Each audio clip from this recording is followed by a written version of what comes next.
This is Law & Order SVU Season 1, Episode 15, entitled, we open up to two horse cops talking about eBay in Central Park. They come upon a car. Somebody's inside. It's a body. He's been shot and he's not wearing any pants. Benson and Stabler are on the scene. A couple of neighbors who heard the gunshot. There's a mom who says she heard it about 2 or 2:30. It woke up the baby. And then there's a super busy businessman. And he said, no, it wasn't a pop. It was a boom. We're back at the precinct. The victim is Dean Woodruff. He's a fitness equipment salesman who sells fitness equipment. Got an ex-wife, 2 kids. He found a slug from a .44. Munch thinks this is wacko. It's overkill, it's messy. A pro would do 2 quick ones with a .22. Nice, clean, and wouldn't wake up the neighbor's baby. Okay, Munch, dial it back just a little bit. The crime scene itself is a big makeout spot, so where's this guy's love interest? Munch thinks maybe he was alone. Benson's like, yeah, and the gunshot blew his pants off too. We're talking to the medical examiner. Just like we suspected, the cause of death is 1 gunshot wound to the back of the head. There's dirt under his fingernails, not skin, no sign of a struggle. And there's some weird bruising around his ankle. Maybe lividity? There was semen present, but don't get too excited. It could have been an erotic release as part of the natural death sequence. I didn't know that was a thing. Munch and Jeffries are at the victim's office. Yeah, everybody loved him. He had a huge client base. We got some woman in a pink sweater crying in the office next door. We were all close to him, but he was special. Oh yeah, this bitch's name is Moira Shannon. We'd all go to the bars together. Usually one called La Ba. So let's go down to La Ba and check it out. They give a picture of the victim to the waitress. He's in here all the time with the same act. He nurses a drink really slowly and looks sad. Will he ever love again? Works every time. Cool. Well, he's dead now, so... Oh, for real? He was just in here last night. She had run his card at 11:55, and then he left with some woman. They're at Dean, the victim's apartment. Looks like this guy had women all over. Love notes, seashells, and pictures of women.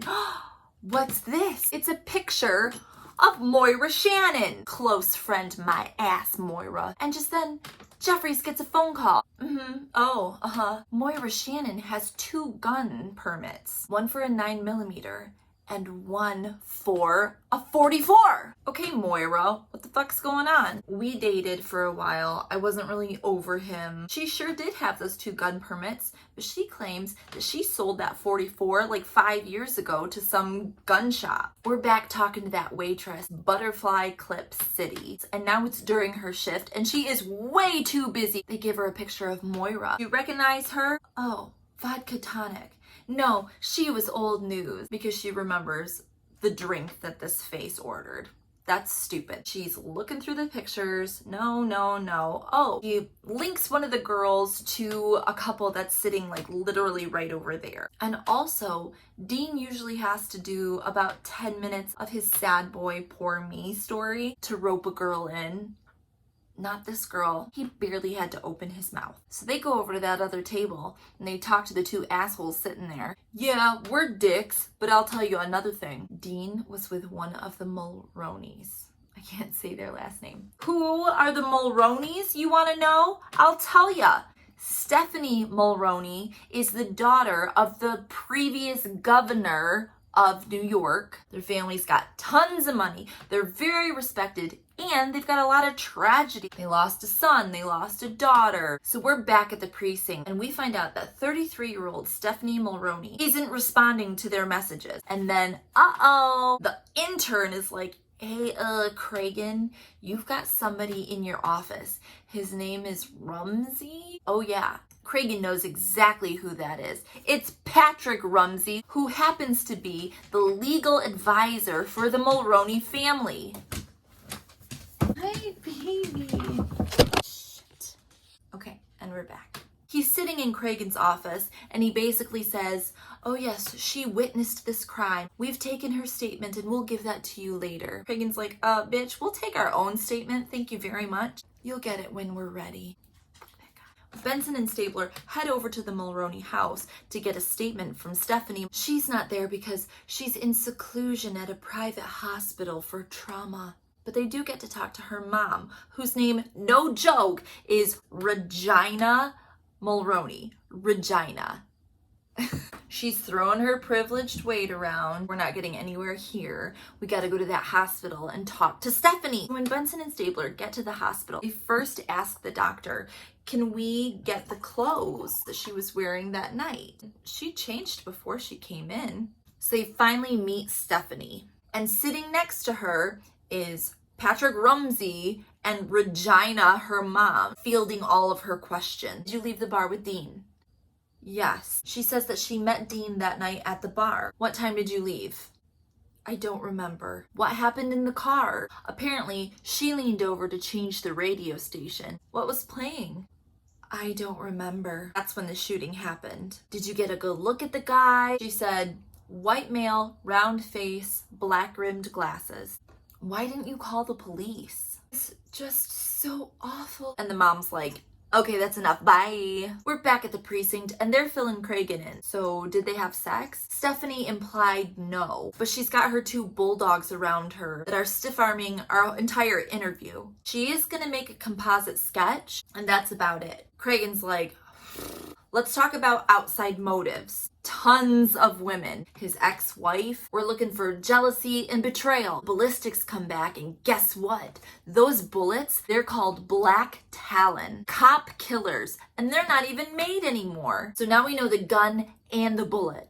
Benson and Stabler interview the ex-wife. She was still irritated, but she's not the one who killed him. We're at Barrett University because there's a link. They're talking to one of the deans. She said, yeah, there were a lot of rumors about date rape, specifically of Dean being a date rapist. And then she admits that one of those rumors involved Stephanie. They know that Stephanie dropped out her sophomore year. With this new information, we're back at the Mulroney house. And it's not just Benson and Stabler this time. Cragen's with them and two beat cops. And in the other corner is Stephanie Mulroney, Mumsy, and Rumsey. Benson shows her the composite sketch. She barely looks at it and is like, yep, that's him.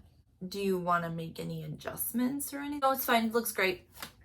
Rumsey's like, what part of it's fine do you not understand? Benson says, the part about Barrett University, bitch. You said that you met Dean in the bar that night. That's a lie. You met him sophomore year. And then Mumsy's swinging her Regina around. Are you here to make a positive ID or just like harass my traumatized daughter some more? Cragen's not buying it. And in the next scene, Cragen's meeting with a couple crusty white dudes who I guess are judges. Both of these dudes have a huge boner for Senator Mulroney. He did so much for our city. They are white and rich. And yeah, but this bitch's story is a mess. We have motive. He assaulted her in college. She stewed in her resentment for years, met him at a bar later, and blew his brains out. We have a fucking case. But where's the gun? I don't know. In some river? But with all due respect, motherfucker, 90% of the people you put away don't have murder weapons available. Well, talk to McCoy. And we get to meet McCoy for the very first time. He is one of my favorites. Cragen is meeting with lawyers Abby and McCoy. Abby's like, well, what about that composite sketch? Fuck the composite sketch. She didn't remember the song on the radio. If you turn the radio, it's because a song is annoying you or something. She doesn't remember that at all. She's got motive and opportunity. But this is a powerful family. And there's a lot of shit that goes with this. McCoy doesn't know. And the music swells and they zoom in. We'll go with murder too. We're going to court. We jump to the Supreme Court. Stephanie's there in handcuffs and Mumsy and Rumsey are right there with her. My client pleads not guilty. And McCoy gets real ballsy and says they don't want bail set. They want to remand her. This bitch is a huge flight risk. Their whole family was fucking with an expedited passport yesterday. Bail is denied. We jump ahead. We're back at the precinct and everybody's on their own phone call. And Jeffries takes the receiver off of her ear for a second and says, hey, Cragen, there's another shooting. 44, one shot to the back of the head. Dude's not wearing pants. Cragen's like, we're at that murder scene. The whole crew is at that murder scene. The scene is almost exactly the same, and Stanley Brecker was the victim this time. The girl that was with him is over there by the ambulance. And this bitch, in real life, is a great actress playing a not great actress. Oh, I can't believe I'm mixed up in this. I never thought I'd be giving a beach to somebody who got killed.